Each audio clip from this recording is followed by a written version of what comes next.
कोड़े जुमले हैं जो समय समय पर लोगों के बीच रखकर अपनी संतुष्टि के लिए वो लोग ऐसा। आपके भी संपर्क में है क्या जेडीयू और बीजेपी के लोग? हमारे संपर्क में पूरा बिहार है। मैं उसको जेडीयू आरजेडी से नहीं, जब हम विधायक हैं, जब हम पार्टी के प्रधान महासचिव हैं, तो कोई भी हमसे संपर्क कर सकता है। और मैं समझता हूं कि राष्ट्रीय जनता दल लालू प्रसाद जी के नेतृत्व में, तेजस्वी प्रसाद यादव के नेतृत्व में मजबूती के साथ आगे कदम बढ़ा रहा है। आने वाला दिन राष्ट्रीय जनता दल। तेज प्रताप यादव ऑनलाइन आकर यूट्यूब पे, फेसबुक पे धमकी दे रहे हैं पत्रकारों को, क्या उचित है? पब्लिक देखिए की बात करना पत्रकारों के खिलाफ उनके संस्थानों के नहीं, देखिए मैं कह रहा हूँ कि कुछ चीज़ें ऐसी होती हैं जो बिल्कुल जैसे तैसे हम उसका उत्तर नहीं दे सकते। हमारी पार्टी के अंदर का मामला जो था वो तो अंदर है, और बाहर यदि ऐसा कुछ है तो मैं खेद प्रकट करता हूँ यदि किसी को तकलीफ हुई है तो। लेकिन निश्चित रूप से यह भी होना चाहिए, पत्रकारिता का जो तरीका है उसमें देश और राज्य की जो बड़ी समस्याएं हैं उससे अलग होकर आप किसी के व्यक्तिगत बातों में उलझेंगे तो स्वाभाविक रूप से इस तरह मैंने जो आप बोलेंगे उसका प्रतिकार होगा, उसका कुछ ये मानवीय स्वभाव है। इसलिए मैं समझता हूँ कि ऐसी कोई बात नहीं है। राष्ट्रीय जनता दल तो पत्रकारों के लिए हमेशा उसके हित की बात करता रहा है और स्वतंत्र पत्रकारिता की वकालत करता रहा है।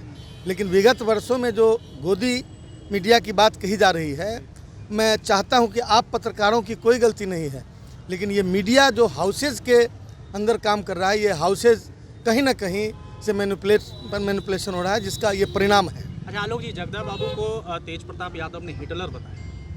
ये हमारे पार्टी के अंदर का मामला है, हम उसे देखेंगे, इसमें बाहर कुछ बोलने की ज़रूरत नहीं है। और मतलब ये मानवीय स्वभाव है।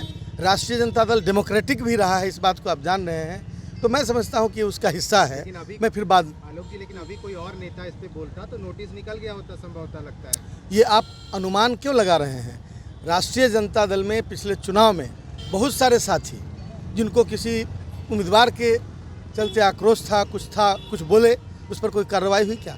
लेकिन मैं इसका बिल्कुल मतलब नहीं है कि आप इस बात को जो हमारे पार्टी के अंदर का मामला है उसको हम सड़क पर लावें।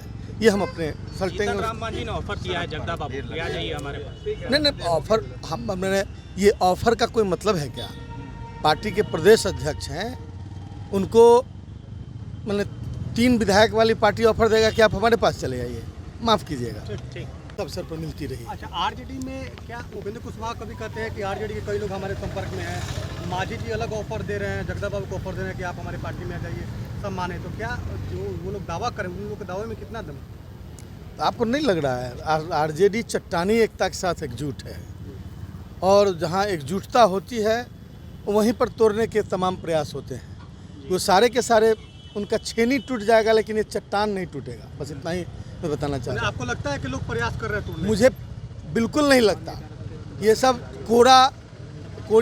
कोड़े जुमले हैं जो समय समय पर लोगों के बीच रखकर अपनी संतुष्टि के लिए वो लोग ऐसा। आपके भी संपर्क में है क्या जेडीयू और बीजेपी के लोग? हमारे संपर्क में पूरा बिहार है। मैं उसको जेडीयू आरजेडी से नहीं, जब हम विधायक हैं, जब हम पार्टी के प्रधान महासचिव हैं, तो कोई भी हमसे संपर्क कर सकता है। और मैं समझता हूं कि राष्ट्रीय जनता दल लालू प्रसाद जी के नेतृत्व में, तेजस्वी प्रसाद यादव के नेतृत्व में मजबूती के साथ आगे कदम बढ़ा रहा है। आने वाला दिन राष्ट्रीय जनता दल। तेज प्रताप यादव ऑनलाइन आकर यूट्यूब पे, फेसबुक पे धमकी दे रहे हैं पत्रकारों को, क्या उचित है? पब्लिक देखिए की बात करना पत्रकारों के खिलाफ उनके संस्थानों के नहीं, देखिए मैं कह रहा हूँ कि कुछ चीज़ें ऐसी होती हैं जो बिल्कुल जैसे तैसे हम उसका उत्तर नहीं दे सकते। हमारी पार्टी के अंदर का मामला जो था वो तो अंदर है, और बाहर यदि ऐसा कुछ है तो मैं खेद प्रकट करता हूँ यदि किसी को तकलीफ हुई है तो। लेकिन निश्चित रूप से यह भी होना चाहिए, पत्रकारिता का जो तरीका है उसमें देश और राज्य की जो बड़ी समस्याएं हैं उससे अलग होकर आप किसी के व्यक्तिगत बातों में उलझेंगे तो स्वाभाविक रूप से इस तरह मैंने जो आप बोलेंगे उसका प्रतिकार होगा, उसका कुछ ये मानवीय स्वभाव है। इसलिए मैं समझता हूँ कि ऐसी कोई बात नहीं है।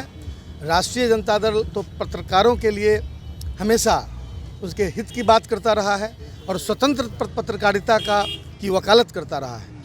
लेकिन विगत वर्षों में जो गोदी मीडिया की बात कही जा रही है, मैं चाहता हूं कि आप पत्रकारों की कोई गलती नहीं है, लेकिन ये मीडिया जो हाउसेज के अंदर काम कर रहा है, ये हाउसेज कहीं ना कहीं से मैनिपुलेशन हो रहा है, जिसका ये परिणाम है। अच्छा आलोक जी, जगदा बाबू को तेज प्रताप यादव ने हिटलर बताया। ये हमारे पार्टी के अंदर का मामला है, हम उसे देखेंगे, इसमें बाहर कुछ बोलने की ज़रूरत नहीं है। और मतलब ये मानवीय स्वभाव है, राष्ट्रीय जनता दल डेमोक्रेटिक भी रहा है, इस बात को आप जान रहे हैं, तो मैं समझता हूँ कि उसका हिस्सा है। मैं फिर बाद आलोक जी, लेकिन अभी कोई और नेता इस पे बोलता तो नोटिस निकल गया होता संभवतः, लगता है। ये आप अनुमान क्यों लगा रहे हैं? अगर आपको हमारा वीडियो पसंद आया हो तो इसे लाइक करें, सब्सक्राइब करें और साथ ही बेल आइकन दबाना ना भूलें।